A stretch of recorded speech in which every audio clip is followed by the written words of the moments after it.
soutenu une thèse en anthropologie à l'EHESS et ma thèse, je l'ai intitulée « La Palestine en création » avec un S, la fabrique de l'art contemporain des territoires occupés aux scènes mondialisées. Et je l'ai soutenue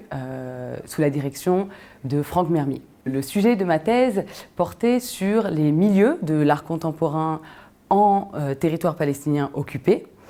Et j'ai voulu explorer les circulations artistiques et les engagements de la nouvelle génération d'artistes qui travaillent et qui résident, qui sont formés dans les territoires palestiniens occupés. Donc je me suis focalisée sur la nouvelle génération d'artistes plasticiens. Donc j'ai travaillé sur des peintres, des sculpteurs, des vidéastes, des artistes multimédia également. Et mon focus sur cette nouvelle génération était se concentrer sur les artistes que j'ai appelés les artistes globalisés, les artistes connectés, qui circulaient en fait entre les terres palestiniennes occupées et des scènes de l'art globalisé. Et donc j'ai essayé de comprendre en fait un peu comment quelle était en fait ces trajectoires parfois un peu improbables d'artistes qui travaillaient donc parfois dans des camps de réfugiés en Palestine et qui se retrouvaient dans les cercles des mondanités de l'art contemporain palestinien, que ce soit à Beyrouth, à Londres ou à Dubaï. Ma thèse a essayé de renouveler un petit peu ses études sur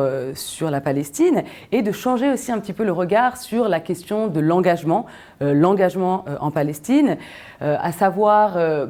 que souvent on a eu tendance à enfermer un peu les Palestiniens dans des formes de mobilisation militantes, souvent violentes, monolithiques, et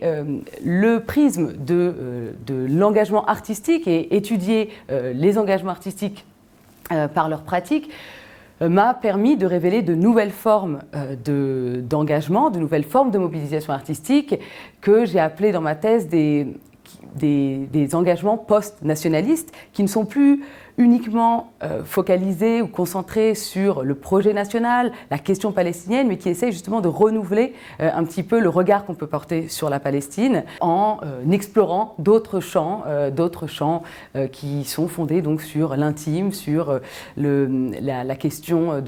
les questions sociales, les questions internes à la société palestinienne, et donc toutes ces thématiques qui sont tout à fait d'actualité, des actualités aussi écologiques et qui permettent donc de renouveler la question de l'engagement en Palestine.